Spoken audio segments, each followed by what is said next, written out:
সিলটা মারার সময় মনে হইলো যে অনেক দেখছি, এবার আরেকটা দেখি, দিয়ে দিল আরেক জায়গায় ভোট। এবার আল্লাহর রহমতে পঞ্চগড় 1 আসনে আমাকে এখানে মনোনীত করা হয়েছে 12 দলের পক্ষ থেকে।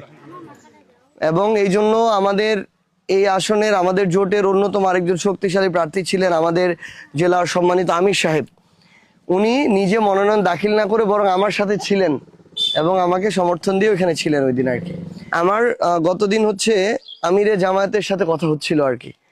তো আমি বললাম যে হচ্ছে মানুষগুলো হয়তো অনেকের একটু মন খারাপ থাকতে পারে, সবাইকে আপনার দিক নির্দেশনা দিয়ে দিয়েন। তো পরে উনি বলল যে আমাদের নেতাকর্মী যারা আছে তারা যদি আগে 50 কাজ করে, আগামীতে 100 কাজ করতে হবে তাদেরকে, এটা আমরা নির্দেশনা দিয়ে দিব। কারণ এইবারই আল্লাহ এমন একটা সুযোগ দিছে যে এই জোট এবার সরকার গঠন করার সম্ভাবনা আছে। এই সুযোগ সবসময় আসে না, সুযোগ কাজে লাগাইতে হবে। তো ইনশাল্লাহ আমরা আমাদের জায়গা থেকে চেষ্টা করে যাচ্ছি, আপনারাও চেষ্টা করবেন, কাজ করবেন। বন্ধু বান্ধব, আত্মীয় স্বজন, পাড়া প্রতিবেশী সবার কাছে যাইতে হবে। ইভেন যেই লোকটা অন্য মার্কায় ভোট দিতে পারে বা আগে দিছে, ধরেন ধানের শীষে আগে দিছে বা অন্য কোনো মার্কায়, তার কাছেও যাইতে হবে।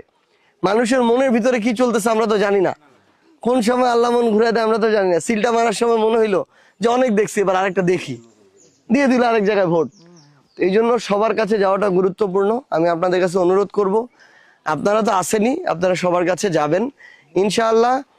পঞ্চগড়ের জন্য আমরা এমন কিছু একটা করতে চাই যেটা আগামীতে পঞ্চগড়ের জন্য একটা দৃষ্টান্ত হয়ে থাকবে।